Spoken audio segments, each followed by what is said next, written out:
ओम श्री परमात्मने नमः। 12वां अध्याय। इस प्रकार भगवान के वचनों को सुनकर अर्जुन बोले, हे मनमोहन, जो अनन्य प्रेमी भक्तजन इस पूर्वोक्त प्रकार से निरंतर आपके भजन ध्यान में लगे हुए आप सगुण रूप परमेश्वर को अति श्रेष्ठ भाव से उपासते हैं और जो अविनाशी सच्चिदानंद घन निराकार को ही उपासते हैं, उन दोनों प्रकार के भक्तों में अति उत्तम योग वेत्ता कौन है? इस प्रकार अर्जुन के पूछने पर श्री कृष्ण भगवान बोले, हे अर्जुन, मेरे में मन को एकाग्र करके निरंतर मेरे भजन ध्यान में लगे हुए जो भक्तजन अतिशय श्रेष्ठ श्रद्धा से युक्त हुए मुझ सगुण रूप परमेश्वर को भजते हैं, वे मेरे को योगियों में भी अति उत्तम योगी मान्य हैं, अर्थात उनको मैं अति श्रेष्ठ मानता हूँ। और जो पुरुष इंद्रियों के समुदाय को अच्छी प्रकार वश में करके मन बुद्धि से परे सर्वव्यापी अकथनीय स्वरूप और सदा एक रस रहने वाले नित्य अचल निराकार अविनाशी सच्चिदानंद घन ब्रह्म को निरंतर एक ही भाव से ध्यान करते हुए उपासते हैं, वे संपूर्ण भूतों के हित में रत हुए और सब में समान भाव वाले योगी भी मेरे को ही प्राप्त होते हैं। किंतु उन सच्चिदानंद घन निराकार ब्रह्म में आसक्त हुए चित्त वाले पुरुषों के साधन में क्लेश अर्थात परिश्रम विशेष है, क्योंकि देह अभिमानियों से अव्यक्त विषयक गति दुख पूर्वक प्राप्त की जाती है, अर्थात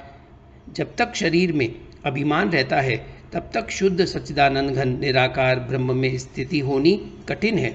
और जो मेरे परायण हुए भक्तजन संपूर्ण कर्मों को मेरे में अर्पण करके मुझ सगुण रूप परमेश्वर को ही तैलधारा के सदृश अनन्य ध्यान योग से निरंतर चिंतन करते हुए भजते हैं,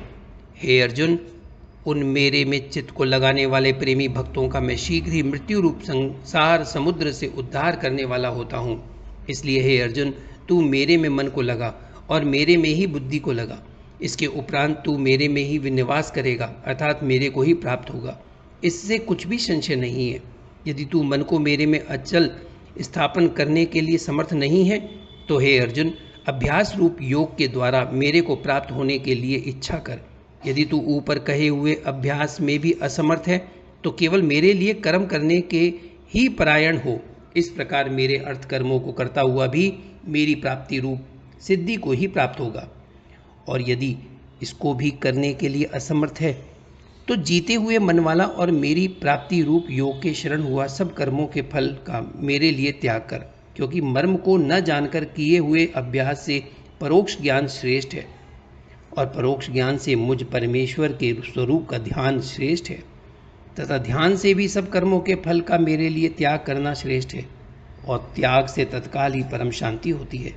इस प्रकार शांति को प्राप्त हुआ जो पुरुष सब भूतों में द्वेष भाव से रहित एवं स्वार्थ रहित, सबका प्रेमी और हेतु रहित दयालु है, तथा ममता से रहित एवं अहंकार से रहित, सुख दुखों की प्राप्ति में सम और क्षमावान है, अर्थात अपराध करने वाले को भी अभय देने वाला है, तथा जो ध्यान योग में युक्त हुआ निरंतर लाभ हानि में संतुष्ट है, तथा मन और इंद्रियों सहित शरीर को वश में किए हुए मेरे में दृढ़ निश्चय वाला है, वह मेरे में अर्पण किए हुए मन बुद्धि वाला मेरा भक्त मेरे को प्रिय है, जिससे कोई भी जीव उद्वेग को प्राप्त नहीं होता है, और जो स्वयं भी किसी जीव से उद्वेग को प्राप्त नहीं होता है, तथा जो हर्ष अमर्ष भय और उद्वेगादिकों से रहित, वह भक्त मेरे को प्रिय है। जो पुरुष आकांक्षा से रहित तथा बाहर भीतर से शुद्ध और चतुर है, अर्थात जिस काम के लिए आया था उसको पूरा कर चुका है एवं पक्षपात से रहित और दुखों से छूटा हुआ है, वह सर्व आरंभों का त्यागी, अर्थात मन वाणी और शरीर द्वारा प्रारब्ध से होने वाले संपूर्ण स्वाभाविक कर्मों में कर्तापन के अभिमान का त्यागी मेरा भक्त मेरे को प्रिय है। जो न कभी हर्षित होता है, न द्वेष करता है, न शौच करता है, न कामना करता है, तथा जो शुभ और अशुभ संपूर्ण कर्मों के फल का त्यागी है, वह भक्ति युक्त पुरुष मेरे को प्रिय है। जो पुरुष शत्रु मित्र में और मान अपमान में सम है, तथा सर्दी गर्मी और सुख दुख आदि द्वंद्वों से सम है, और सब संसार में आसक्ति से रहित है, तथा जो निंदा स्तुति को समान समझने वाला और मननशील है, अर्थात ईश्वर के स्वरूप का निरंतर मनन करने वाला है, एवं जिस किस प्रकार से भी शरीर का निर्वाह होने में सदा ही संतुष्ट है और रहने के स्थान में ममता से रहित है, वह स्थिर बुद्धि वाला भक्तिमान पुरुष मेरे को प्रिय है। और जो मेरे परायण हुए अर्थात मेरे को परम आश्रय और परम गति एवं सबका आत्मरूप और सबसे परे परम पूज्य समझकर विशुद्ध प्रेम से मेरी प्राप्ति के लिए तत्पर हुए श्रद्धा युक्त पुरुष इस ऊपर कहे हुए धर्ममय अमृत को निष्काम भाव से सेवन करते हैं, वे भक्त मेरे को अतिशय प्रिय हैं। ओम श्री परमात्मने नमः।